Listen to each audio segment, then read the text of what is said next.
Everyone, आज इस video में मैं कवर करने वाली हूँ 3.4 crisis and its impact on the hero. So on the stage Maitreya indeed is heard talking to himself but also announcing for one and all the point that Charudatta is facing misfortune and worry. So यहाँ पे जो मैत्रेय है on stage वो खुद से ही बात करता हुआ पाया जाता है, लाइक वो खुद से ही बोल रहा होता है और ये चीज़ एक्चुअली वो खुद से भी बोल रहा होता है, प्लस एक चीज़ वो अनाउंस भी कर रहा होता है टू द ऑडियंस जो वहाँ पे बैठी हुई है, सो दैट कि वो विजुअलाइज कर सके कि एक्चुअली प्ले में हो क्या रहा है। सो यहाँ पे जो है वो बता रहा होता है कि लाइक चारुदत्ता का जो मिसफॉर्चून या फिर मतलब जो कह सकते हैं कि लाइक जो दुर्भाग्य उसका है उसके बारे में, एंड जो जिस चीज़ के लिए वो परेशान है उसके पास अभी पैसे नहीं हैं एंड वो अभी गरीब हो गया है, इसीलिए वो सारी चीज़ें अभी जो है मैत्रेय खुद से ही बता रहा होता है, प्लस अनाउंस भी कर रहा होता है। So the what Maitreya says in the manner of a general announcement. So यहाँ पे वो जनरली अनाउंस ही कर रहा होता है, जो खुद से वो बात कर रहा होता है, तो वो क्या बोल रहा होता है वो यहाँ पे लिखा हुआ है। और आई टू मैत्रेय, मैं भी Maitreya, have to look for invitations from others, मुझे भी इन्विटेशंस की ज़रूरत पड़ती है फ्रॉम अदर्स। ए फॉर्चून, ये मतलब वो फॉर्चून को बोल रहा होता है, लाइक वो अपने भाग्य को बोल रहा होता है कि you have made a pauper out of me, तुमने मेरा कंगाल बना के रखा है। आई हु इंडेड, मैं जो वास्तव में, when my friend Charudatta was प्रोस्पिशियस, तो जब मेरा फ्रेंड चारुदत्ता जो है जब वो समृद्ध था, जब उसके पास पैसे थे, यूज टू डेवोर, वो मुझे खाना खिलाया करता था, लाइक वो या मतलब वैसा ही डे एंड नाइट, दिन और रात में, अपॉन द स्वीट मीट, और मतलब वो स्वीट मीट दिया करता था। इमिटिंग सेवरी, यहाँ पे इमिटिंग का मतलब हम कह सकते हैं कि लाइक जो सेंड आउट समथिंग, और लाइक सेवरी का मतलब दिलकश या दिलचस्प, वरेवर, जो कि लाइक स्मेल करता था at the effusion of breath. So यहाँ पे जो भी वो खाना वहाँ पे परोसता था उस चीज़ का जो स्मेल है वो उसके पास आता था जैसे ही वो ब्रीथ करता था। And prepared with great care, जो कि बहुत केयरली उसको बनाया जाता था, एक बहुत केयरफुली उसको बनाया जाता था, बहुत ही केयर के साथ। And I sitting at the entrance of the antahpura, so वो जैसे कि मैं, जैसे कि मतलब वो खुद को ही बोल रहा है ना, तो लाइक ही इज़ लाइक कि मैं जो एंट्रेंस में बैठा हुआ रहता था of his antahpura. So surrounded by hundreds of dishes, मैं जो था लाइक सराउंडेड होता था थाउजेंड्स ऑफ डिशेस, मतलब सॉरी हंड्रेड्स ऑफ डिशेस, उसके सामने बहुत सारी डिशेस होती थी। Use repeatedly to touch him them with my fingers and put them aside when satisfied. So यहाँ पे वो ऐसा बोलता है कि उसके पास जो था बहुत सारे डिशेस वो रख दिया करता था, तो यूज टू रिपीटेडली वो बार बार अपने हाथों से उसको छूता था खाना को, एंड अपने फिंगर से, एंड जैसे ही वो सेटिस्फाइड हो जाता था, जैसे ही उसका पेट भर जाता था, तब वो छोड़ देता था उसको। सो ऐसा वो कहता है।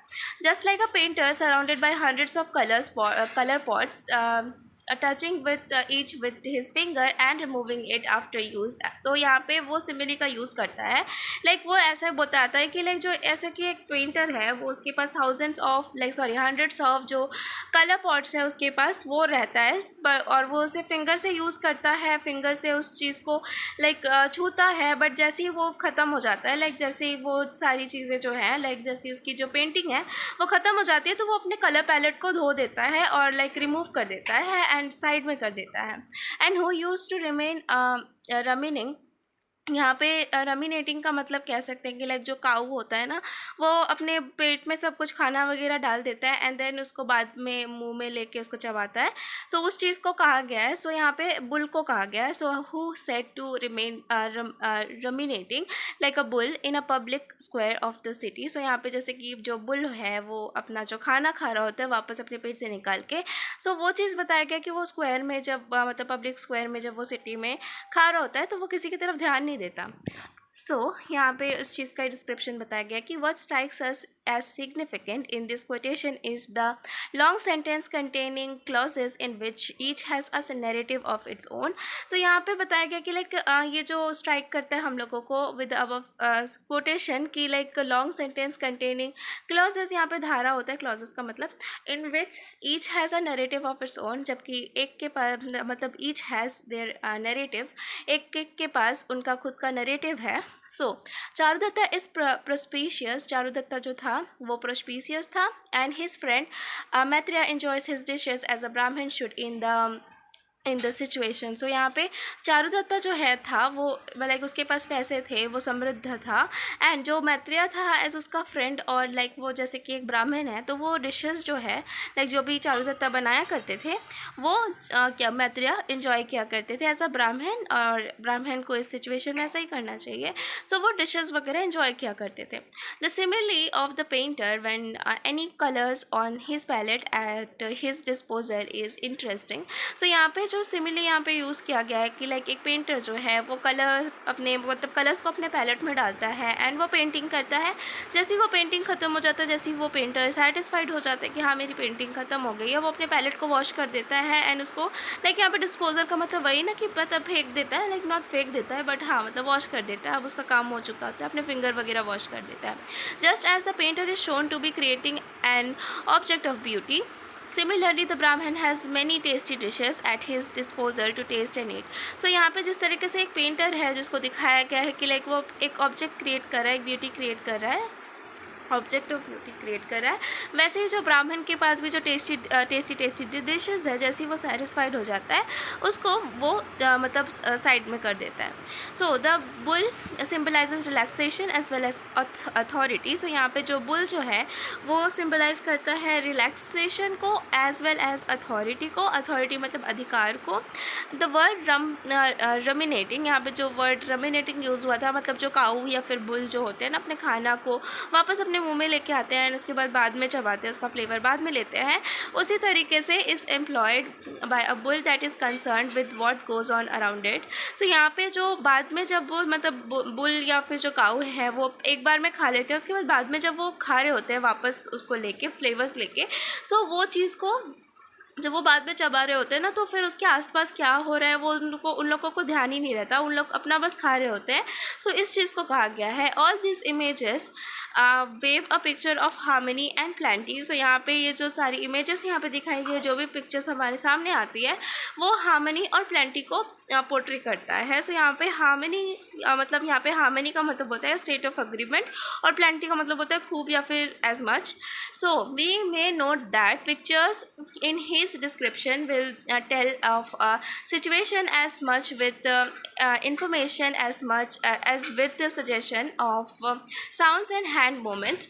So यहाँ पे जिस तरीके से पिक्चर को पोर्ट्रेट किया गया है, लाइक जो भी मैत्रेय बोल रहा होता है हम उसको सिचुएशन को लाइक विजुअलाइज कर सकते हैं as much as information is suggested. Okay, so हम लोगों को साउंड्स वगैरह भी बताया गया है, प्लस जो हैंड मूवमेंट्स वगैरह वो सब कुछ हम लोग विजुअलाइज कर सकते हैं, क्योंकि एक्चुअली हम लोगों को वहाँ पे चारुदत्ता जब रिच था तब वो सारी सिचुएशन अभी तो हम लोग नहीं देख सकते, बट एज मैत्रेय बोल रहा है कि जब हम लोग मतलब जब चारुदत्ता के पास पैसा हुआ करता था तो मैं लाइक उसके घर में खाना खाने जाया करता था, बहुत सारे हंड्रेड्स ऑफ डिशेस मेरे सामने होती थी एंड मैं जब सेटिस्फाइड हो जाता था तब मैं उसको अपने साइड में कर देता था। तो ये सारी चीज़ें मैत्रेय बोल रहा होता है, अपने आप को बोल रहा होता है, प्लस जो ऑडियंस सामने बैठी है वो भी विजुअलाइज कर रहे होते हैं कि हाँ पहले ऐसा हुआ करता था। सो यही बताया गया। उसके बाद the first act is well laid out in terms of situations that are concrete entities. So यहाँ पे बताया गया कि जो फर्स्ट एक्ट है वो ले होता है like out of the terms of situation that are concrete. Concrete का मतलब यहाँ पे बोल सकते हैं कि ठोस, और एंटिटीज़ का मतलब संस्थाओं, जो भी लाइक ठोस संस्था है उसको। So they can be visualise by the audience. तो ये सारी चीज़ें जो है वो विजुअलाइज की जा सकती है बाय द ऑडियंस। उसके बाद accordingly they bring in dimensions of the larger society. So ये एक लाइक वो बहुत मतलब जो ऐसा कह सकते हैं कि वो एक डायमेंशन लेके आते हैं क्लास सोसाइटी का, लाइक हम लोग जो विजुअलाइज कर रहे हैं उसको। This may be seen in company with दोस्त imagine few who share life values with Maitreya. So यहाँ पे बताया गया कि एक कंपनी है, मतलब जो चारुदत्ता और मैत्रेय की जो फ्रेंडशिप है वो एक लाइक दोनों एक दूसरे के लिए कंपनी है with their imagine few. Like वो इमेजिन कर रहा होता है फ्यू जो भी चीज़ लाइक उन लोगों ने अपने लाइफ में जो भी वैल्यूज़ उन लोगों ने शेयर की है, मतलब लाइक मैत्रेय के साथ शेयर की है वो चीज़। उसके बाद Shudraka's aim appears to be making him a symbol of goodness and virtue. जो सुदराका का जो एम था लाइक टू लाइक उसको as a symbol of goodness और वर्च्यू दिखाए। वी हैव फॉर इंस्टेंस, जैसे कि हमारे पास एज इंस्टेंस चारुदत्ता चारुदत्ता है और मैत्रेय है, जो डिस्कस कर रहे होते हैं about poverty. So in a negative effect, like in a negative sense, क्योंकि जो पोवर्टी है लाइक उनके जो नेगेटिव इफेक्ट्स है लाइफ में, उस चीज़ को डिस्कस कर रहे होते हैं। Even as it may not amount to much in the play, जबकि इस प्ले में इसका ज़्यादा कुछ लाइक वैल्यू नहीं है, लाइक जो स्टोरी है वो कुछ और ही है। इसमें अगर लाइक एक पॉवर्टी वाला एक छोटा सा सेक्शन होता है, बट नॉट दैट इम्पॉर्टेंट, पर फिर भी चारुदत्ता जो है उसको इफेक्टिवली एक्सप्लेन करता है। So Maitreya tries to console his friend. So Maitreya जो है लाइक अपने फ्रेंड को कंसोल करने की कोशिश करता है, मतलब लाइक संतावना देने की कोशिश करता है कि लाइक उसका जो फ्रेंड है लाइक वो दुखी होता है। His friend by sympathising with him. So यहाँ पे सिंपैथाइजिंग का मतलब यहाँ पे वो कह सकते हैं कि लाइक वो उसको सहानुभूति देने की कोशिश करता है। ही refuses to worship deities that do not receive the misfortune of such a good man as Charudatta. सो यहाँ पे लाइक वो रिफ्यूज़ कर देता है कि भगवान की वर्शिप करना, मतलब डीटीज़ मतलब हम कह सकते हैं देवी देवताओं की वर्शिप करना, वो मतलब लाइक बंद सा कर देता है या रिफ्यूज़ कर देता है कि वो अब नहीं करेगा worship. That do not receive the misfortune of such a good man, जो कि लाइक मिसफॉर्च्यून मतलब लाइक वो जो डीटीज़ का वर्शिप करने से इसलिए मना कर देता है बिकॉज लाइक वो जो मिसफॉर्च्यून है, मतलब जो दुर्भाग्य है चारुदत्ता का, उस चीज़ को रिसीव नहीं कर रहे हैं of such a good man, जैसे कि चारुदत्ता जो है एक बहुत अच्छा इंसान है। As the play progresses we know that the stalking, यहाँ पे जैसे जो प्ले आगे बढ़ता है हम लोगों को देखने को मिलता है कि जो स्टॉकिंग है मतलब किसी का पीछा करना या चेस, या फिर उसका मतलब भी किसी का पीछा करना ही होता है, and kidnapping and proposed murder of Vasantasena का मर्डर करने की कोशिश करना इस इमिटेंट, मतलब इम्पॉर्टेंट है ये सारी चीज़ें, स्टॉकिंग, चेज और किडनैपिंग, मर्डर, ये सारी चीज़ें बहुत इंपॉर्टेंट है। आगे चल के पता चलेगा। That aspect will be explain next. तो ये सारे एस्पेक्ट जो है उस चीज़ को अगले सेक्शन में हम लोग दिखाएंगे। एंड या thank you so much for watching. Make sure आप लाइक करके चैनल सब्सक्राइब कर देना। होपफुली आपको समझ में आया होगा, and thank you so much for watching. Bye bye.